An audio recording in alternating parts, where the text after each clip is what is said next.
बिस्मिल्लाहिर्रहमानिर्रहीम अस्सलामु अलैकुम रहमतुल्लाह। आसिफ अली जरदारी इस वक्त बड़ी मुश्किल के अंदर फंस गए हैं। मौजूदा जो इस वक्त गवर्नमेंट है, नून लीग के साथ मिलकर जो इन्होंने एक इत्तेहाद कायम किया, उनके साथ एग्रीमेंट किया 2024 के इंतखाबात के अंदर जो मैंडेट चोरी किया, चोरी के मैंडेट के साथ इनको सीटें मिली और इन्होंने नून लीग की गवर्नमेंट को सपोर्ट करके शहबाज शरीफ को वज़ीर आज़म बना दिया। ये तो है वो तल्ख़ हकीकत या वो डेवलपमेंट जो कि 2024 के अंदर हुए। 8 फरवरी के इंतखाबात में, 8 फरवरी के इंतखाबात 2024 के, और उसके नतीजे में बनने वाली गवर्नमेंट जिसको सबसे ज़्यादा अगर किसी ने सपोर्ट किया वो आसिफ जरदारी था। अब आसिफ जरदारी की जो हालत हो गई है, आप इमेजिन करें ज़रा, आप सोच भी नहीं सकते, आपके रोंगटे खड़े हो जाए कि जो पीपल्स पार्टी के साथ आसिफ जरदारी के साथ किया जा रहा है। हुआ ये है कि पिछले 1 साल से आसिफ जरदारी और पीपल्स पार्टी को मुकम्मल तौर पर माइनस कर दिया गया। मुकम्मल तौर पर किसी जगह ये मौजूद नहीं, ना ये पाकिस्तान के अंदर इनको ऑन बोर्ड लिया जाता है किसी मसले में, किसी भी मामले में, ना इंटरनेशनल लेवल के ऊपर जो इस वक्त डिप्लोमेटिक मामलात हैं, ईरान अमेरिका के दरमियान डील, सऊदी अरब, कतर, तुर्की का दौरा, इस्लामाबाद में होने वाले मुज़ाकरात, 23 मार्च की परेड, ये तमाम के तमाम बड़े इवेंट्स हैं। ये छोटे इवेंट्स नहीं हैं, ये बड़े इवेंट्स हैं। और इसके अंदर आपके जो मुल्क पाकिस्तान के जो सुप्रीम कमांडर हैं वो कहीं नज़र नहीं आ रहे, नंबर 1।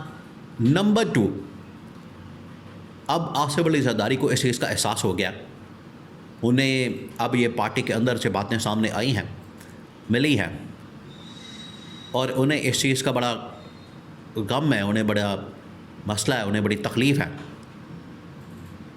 कि बिलावल को भी अब मुकम्मल तौर पर माइनस कर दिया गया। जो कि पाकिस्तान इंडिया की जंग के बाद बिलावल इंटरनेशनल लेवल के ऊपर एक्टिव हुआ, उसने जाके मुलाकातें की, उसको एक रोल दिया गया, वज़ीर ख़ारजा बना दिया गया।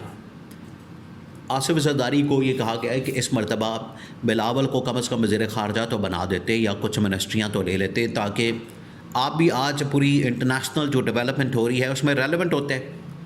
बिलावल रेलेवेंट होता, आज तो बिल्कुल इर्रेलेवेंट हो गया, न 9 में, न 13 में, न ख़बरों में, न मीटिंग में, न मुलाकातों में, न किसी और जगह।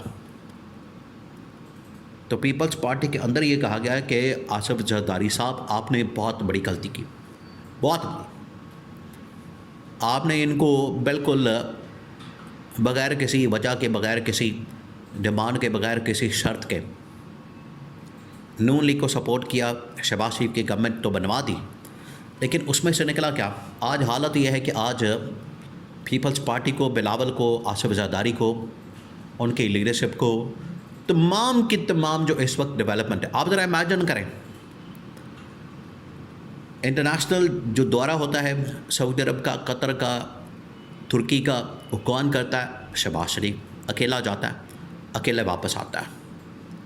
ईरान के अंदर अगर मुलाकात करनी है तो कौन जाता है? Field marshal. इस्लामाबाद के अंदर सेटिंग होती है, अमेरिका का डेलीगेशन आता है, ईरान का डेलीगेशन आता है, नून लीग उसको वेलकम करती है, नून लीग आगे पीछे नज़र आती है, या फिर वहाँ पर जनरल आसिम, या फिर वहाँ पर शहबाज शरीफ, या वज़ीर ख़ारजा इसहाक़ डार। तो पीपल्स पार्टी कहीं भी आपको नज़र नहीं आ रही। ये है वो पिक्चर, ये है वो पूरी फिल्म। वो जब चलाई जाती है, आसिफ जरदारी के सामने ये मामला रखा जाता है, तो आसिफ जरदारी की आंखें खुली रह गई कि वाकई में ये तो मसला बन गया हमारे लिए। हम तो ना इंटरनेशनली किसी मुलाकात के अंदर, डील के अंदर, ना मीटिंग के अंदर, ना पाकिस्तान में हमें किसी मामले में ऑन बोर्ड लिया जाता है, ना हमें यहाँ पर किसी मामले में पूछा जाता है, तो हम तो बिल्कुल फटे पे आ गए। ये है आसिफ जरदारी का वो दर्द, वो तकलीफ़ जो कि पीपल्स पार्टी के अंदर से कन्वे की गई है।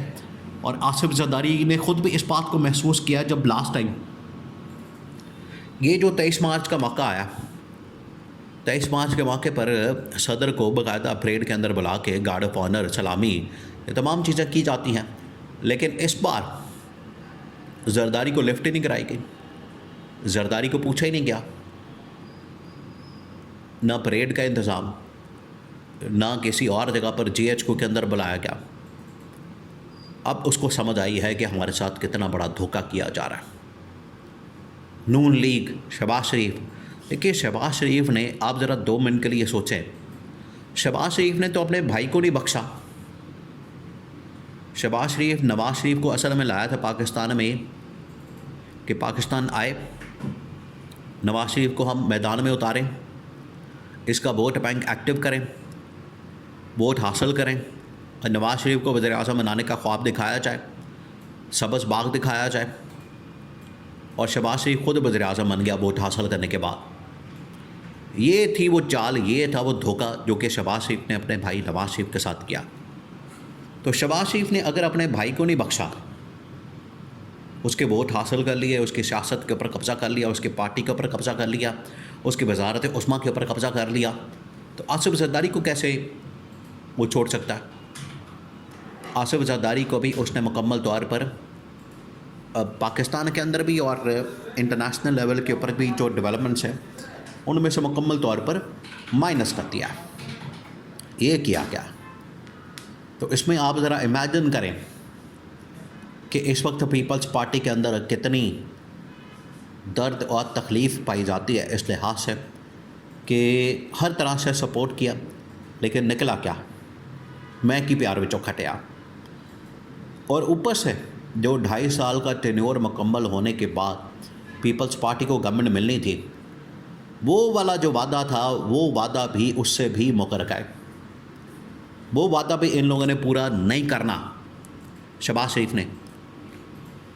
तो ये आसिफ जरदारी को आज एहसास हुआ है कि अब हमें फ़ौरन गवर्नमेंट से अलहदा होना चाहिए, इमरान खान के साथ जाके मिल जाना चाहिए, इत्तेहाद करना चाहिए, मुलाकात करनी चाहिए, और इमरान खान के साथ मिल के, क्योंकि आज जो मुल्क के अंदर तबाही और बर्बादी, महंगाई और बेरोज़गारी, उसमें पीपल्स पार्टी को बराबर का ज़िम्मेदार करार दिया जा रहा है। जबकि पीपल्स पार्टी कहती है कि हम तो गवर्नमेंट के अंदर है ही नहीं, हमने गवर्नमेंट को सपोर्ट ज़रूर किया लेकिन हम गवर्नमेंट के अंदर नहीं हैं। तो वो फंस गए। उन्होंने कहा कि बेहतर हम फिर ऑपोजिशन के अंदर बैठ के मौजूदा गवर्नमेंट को उड़ा दें। हम पहले भी तो ज़िम्मेदार बन रहे हैं, ऑपोजिशन में बैठ के ही हम गवर्नमेंट का पांछा पलटते हैं।